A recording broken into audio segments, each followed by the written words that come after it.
வணக்கம். இன்றைய முக்கிய செய்திகள். முதலமைச்சர் மு.க. ஸ்டாலின் அவர்கள் இன்றும் நாளையும் கன்னியாகுமரிக்கு சுற்றுப்பயணம் மேற்கொள்ள உள்ளார். பிரதமர் நரேந்திர மோடி அவர்கள் டெல்லி மீரட் இடையே அதிவேக நமோ பாரத் ரயிலை தொடங்கி வைத்துள்ளார். 2026ஆம் ஆண்டு சட்டமன்ற தேர்தலில் வெற்றி பெற்று தவேக ஆட்சி அமைத்தால் செயல்படுத்தப்பட உள்ள 15 திட்டங்கள் மற்றும் வாக்குறுதிகளை விஜய் அவர்கள் அறிவித்துள்ளார்.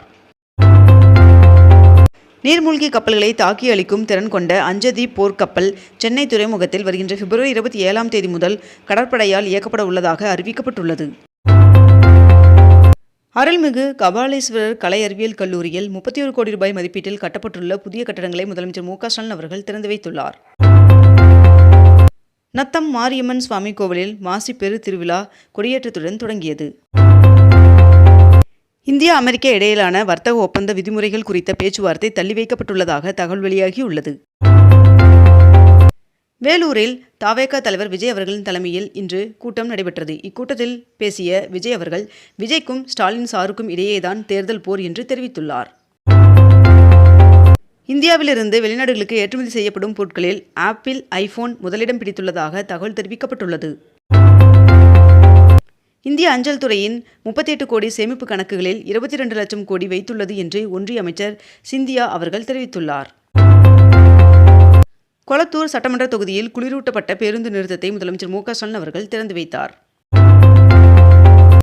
தமிழகத்தில் இறுதி வாக்காளர் பட்டியலை தேர்தல் ஆணையம் வெளியிட்டுள்ளது. 22 கேரட் ஆபண தங்கத்தின் விலை சவரனுக்கு ஒரே நாளில் 1440 ரூபாய் அதிகரித்து ஒரு சவரன் 1,18,880 ரூபாயாகவும் 1 கிராம் 14,860 ரூபாய்க்கும் விற்பனை செய்யப்பட்டு வருகிறது. இதனைத் தொடர்ந்து 1 கிராம் வெள்ளியின் விலை கிராமிற்கு 10 ரூபாய் அதிகரித்து 1 கிராம் வெள்ளி 300 ரூபாய்க்கு விற்பனை செய்யப்பட்டு வருகிறது. UGC இந்தியாவில் செயல்படும் 32 போலி பல்கலைக்கழகங்களின் பட்டியலை வெளியிட்டுள்ளது. வேளாண் இயந்திரங்களை எளிதில் வாடகைக்கு பெற 37 லட்சத்தில் வாடகை 2.0 ஆன்லைன் கைபேசி செயலியை அமைச்சர் தொடங்கி வைத்தார். AA உச்சி மாநாட்டில் 86 நாடுகள் கையெழுத்தானதாக ஒன்றிய அமைச்சர் அஸ்வினி வைஷ்ணவ் அவர்கள் தெரிவித்துள்ளார். தமிழகத்தில் 1000 ஆண்டுகள் பழமையான 352 கோயில்களில் 560 கோடியில் திருப்பணிகள் முடிக்கப்பட்டுள்ளதாக இந்து சமய அறநிலைத்துறை அமைச்சர் சேகர்பாபு அவர்கள் தகவல் தெரிவித்துள்ளார்.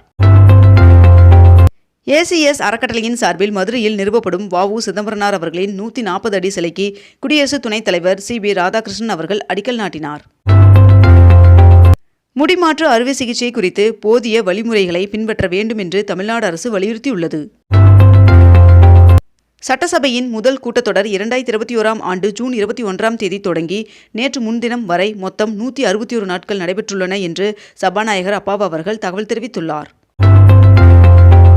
பொள்ளாச்சியில் 9 கோடியே 89 லட்சம் ரூபாயில் புதிய பேருந்து நிலையத்தை துணை முதல்வர் உதயநிதி ஸ்டாலின் அவர்கள் திறந்து வைத்தார்.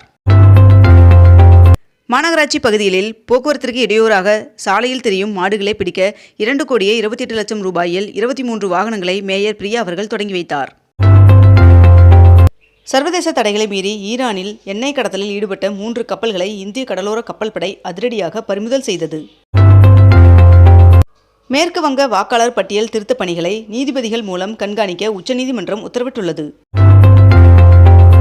தமிழ்நாட்டிலே முதன்முறையாக மதுரையில் கணினி மேம்பாட்டு மையத்தை முதலமைச்சர் மு.க. ஸ்டாலின் அவர்கள் திறந்து வைத்துள்ளார். புளியந்தோப்பில் 1800 தூய்மை பணியாளர்களுக்கு நலத்திட்ட உதவிகளை அமைச்சர் சேகர்பாபு மற்றும் KN நேரு ஆகியோர் வழங்கினர். பெற்றோரின் சம்மதம் இல்லாமல் இனி பதிவு திருமணம் செய்ய முடியாது என்று குஜராத் சட்டசபையில் புதிய சட்ட திருத்த மசோதா தாக்கல் செய்யப்பட்டுள்ளது. பொதுத்துறை நிறுவனமான NLC பல்வேறு சுற்றுச்சூழல் விதிமீறல்களில் ஈடுபட்டது CAG அறிக்கையில் வெளியானது. மதுரை தமுக்கத்தில் 214 கோடி ரூபாய் மதிப்பில் நேதாஜி சுபாஷ் சந்திரபோஸ் அவர்களின் பெயரிலான புதிய மேம்பாலத்தை முதலமைச்சர் மு.க. ஸ்டாலின் அவர்கள் திறந்து வைத்தார்.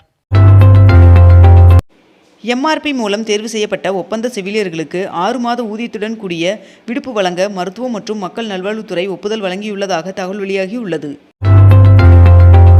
மதுரையில் வண்டியூர் பூங்கா மற்றும் அங்கூரான் நவீன அறிவியல் மையம் திறக்கப்பட்டுள்ளது.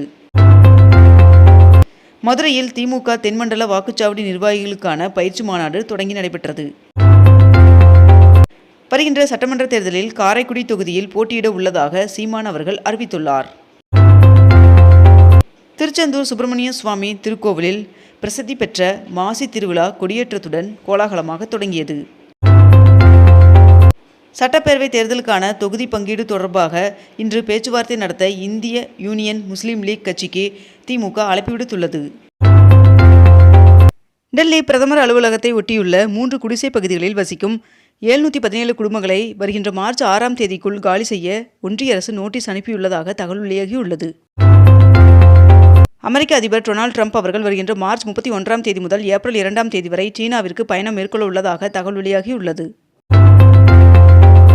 இந்திய ராணுவத்தில் அக்னி வீரர் பணிக்கு சென்னை, திருவள்ளூர் உள்ளிட்ட மேற்கண்ட இந்த 11 மாவட்டங்களில் சேர்ந்தவர்கள் விண்ணப்பிக்கலாம் என்று தெரிவிக்கப்பட்டுள்ளது. காங்கேயம் தாலுகாவில் 255 ஹெக்டேர் பரப்பளவில் விவசாயிகள் பயிர் காப்பீடு செய்து பயன்பெற்றுள்ளனர் என்று தகவல் தெரிவிக்கப்பட்டுள்ளது. மதுரை வடபழஞ்சி பூங்காவில் பினாங்கில் இன்ஃபோடெக் நிறுவனத்தின் திறன் மேம்பாட்டு மைய கட்டிடத்தை முதலமைச்சர் மு.க. ஸ்டாலின் அவர்கள் திறந்து வைத்தார். நீலகிரி மாவட்டத்தில் மாநில தோட்டக்கலை வளர்ச்சி திட்டத்தின் கீழ் இயற்கை விவசாயத்திற்கு 2,16,00,000 ரூபாய் நிதி ஒதுக்கீடு செய்யப்பட்டுள்ளது. சென்னை எழும்பூரிலிருந்து புறப்படும் விரைவு ரயில்கள் நாளை முதல் மேற்கு மாம்பலத்திலிருந்து புறப்படும் என்று அறிவிக்கப்பட்டுள்ளது. தமிழ்நாட்டில் நாகை, கரூர், புதுக்கோட்டை ஆகிய மாவட்டங்களில் மினி டைட்டில் பூங்கா அமைப்பதற்கு தமிழ்நாடு அரசு டெண்டர் கோரியுள்ளது. பள்ளி, கல்லூரிகள் கோடை விடுமுறையையொட்டி வெளியூர் செல்ல வசதியாக ரயில் டிக்கெட் முன்பதிவு தொடங்கியது. பட்டுக்கோட்டையில் 20 கோடி ரூபாய் மதிப்பீட்டில் கட்டப்பட்டுள்ள புதிய பேருந்து நிலையத்தை துணை முதல்வர் உதயநிதி ஸ்டாலின் அவர்கள் திறந்து வைத்தார். மக்கள் நல்வாழ்வுத்துறையின் சார்பில் 317 கோடி ரூபாய் செலவில் கட்டப்பட்டுள்ள மருத்துவ கட்டடங்களை முதலமைச்சர் மு.க. ஸ்டாலின் அவர்கள் திறந்து வைத்தார். வளமான எதிர்காலத்திற்கான இந்தியாவின் இலக்கு AI அனைவருக்குமான தொழில்நுட்பமாக இருக்க வேண்டும் என்று செயற்கை நுண்ணறிவு மாநாட்டில் பிரதமர் நரேந்திர மோடி அவர்கள் தெரிவித்துள்ளார். பழனி கோவிலில் உண்டியல் காணிக்கையாக 2,70,00,000 ரூபாய் கிடைத்துள்ளதாக தெரிவிக்கப்பட்டுள்ளது. தகுதி சான்று கட்டண உயர்வை கண்டித்து லாரி உரிமையாளர்கள் நடத்த இருந்த வேலைநிறுத்த போராட்டம் வாபஸ் பெறப்பட்டது. 41,85,00,000 ரூபாய் மதிப்பிலான 654 உயர் தொழில்நுட்ப ஆய்வகங்களை அமைச்சர் அன்பில் மகேஷ் அவர்கள் திறந்து வைத்தார். அவை கண்ணியத்தை கடைபிடித்து குறைகளை சுட்டிக்காட்டிய எதிர்க்கட்சித் தலைவர் எடப்பாடி பழனிசாமி அவர்களுக்கு முதலமைச்சர் மு.க. ஸ்டாலின் அவர்கள் நன்றி தெரிவித்துள்ளார். 3ஆம் கட்டமாக ஏப்ரல் மாதம் முதல் 22 மாநிலங்களில் SIR பணிகள் மேற்கொள்ளப்படும் என்று இந்திய தேர்தல் ஆணையம் அறிவித்துள்ளது. குரோம்பேட்டையில் 46 லட்சம் ரூபாயில் அமைக்கப்பட்ட சிறுவர் திடல் கலையரங்க பூங்காவை கருணாநிதி MLA அவர்கள் திறந்து வைத்தார். இத்துடன் இன்றைய தலைப்புச் செய்திகள் நிறைவடைகின்றன. மேலும் இதுபோன்ற அண்மை தகவல்களை உடனுக்குடன் தெரிந்து கொள்ள அக்னிபூ சேனலை சப்ஸ்கிரைப் செய்து கொண்டு தொடர்ந்து இணைந்திருங்கள். நன்றி, வணக்கம்.